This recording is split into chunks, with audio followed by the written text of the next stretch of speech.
Alright, everyone. Dimitri here from uPVC.com.au. Today's the fourth visit at Modbury, Saturday 30th December 2023. We've got the miter saw out and table saw out as well because we've got to put a new top reveal in on this French door. So it's about 53 to 55 mil in width all the way along. It'll be done in 3 sections because the post is sticking out, and we'll just nail gun that from the front of the molding to the reveal with instant grab as well on the back side. Drawing out the 30 by 30 reinforcement posts for the reveal. So yeah guys, if you're having your French doors or whatever, stack of doors made with reinforced posts, make sure to tell the factory to cut the posts down each end by 19 mil, so then you don't have to freaking muck around getting the notches down for the reveals for the top or bottom. So yeah, it's been kind of a nightmare. This is the outside, but yeah, this is the inside. Looks like this. So I'm just trying to get it perfectly even so the reveal goes over the top. Yeah, much better if had known this in advance. So yeah, if you're using 12 mil reveals, tell them to cut 13. If you're using 18 mil reveals like this, tell the factory to cut 19 mil each end. It will save you a lot of headaches.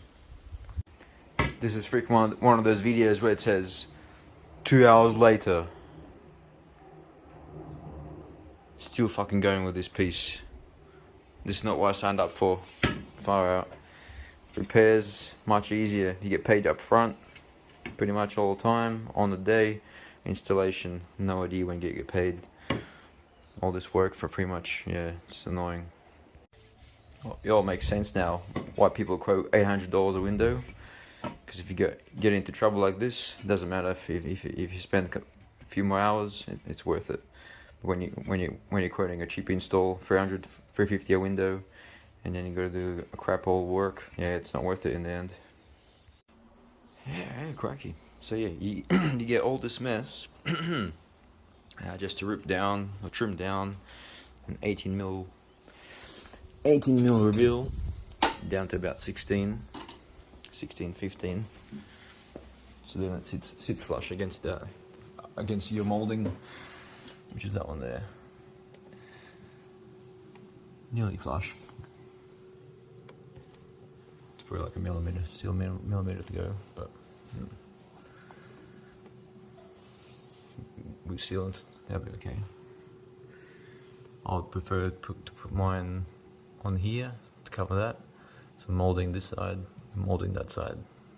That's my preference. Yeah, so here you go guys. This is a perfect example of why you should use the Waze Cosmophon number 20 grade on your uPVC frames. I'm just cutting 3 reveals, and look at the sawdust collection on all the frames. Every single spot. It's like I've been in the desert. Check it out. Pretty much everywhere. Fine particles stuck to plastic because it's still static. When you use number 20, it becomes anti-static, and you won't get any of this dirt being collected on your frames anymore. I don't think 90% of people don't know this, so that's what happens. Every corner, fine particles. We'll get to it. So here's the top reveal done. Nail gun that in as well.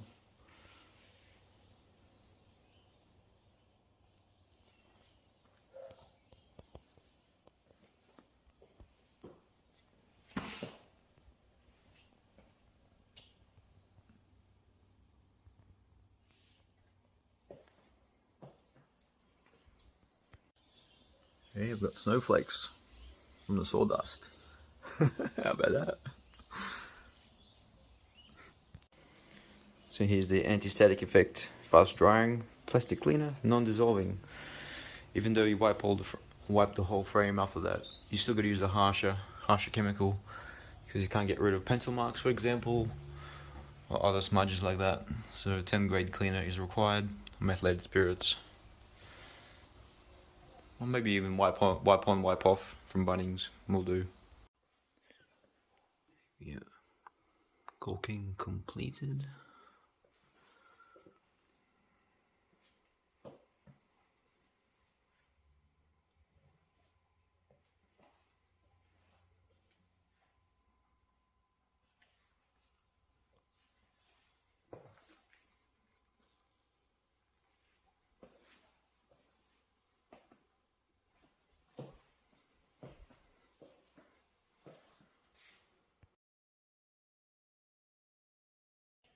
So here is the comparison reading from yesterday. Same corner, same time,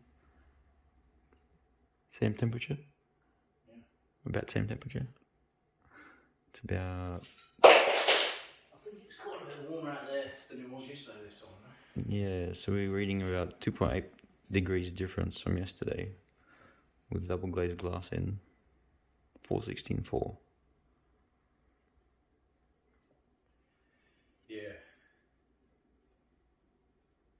I think it's maybe a few degrees warmer out there than it was this time yesterday. So a couple of degrees. 26s. And yesterday we're reading 30s, 29 to 30s in the same corner. So that gives you indication of difference. So that's a steel frame. You can see behind the plasterboard and air conditioning unit.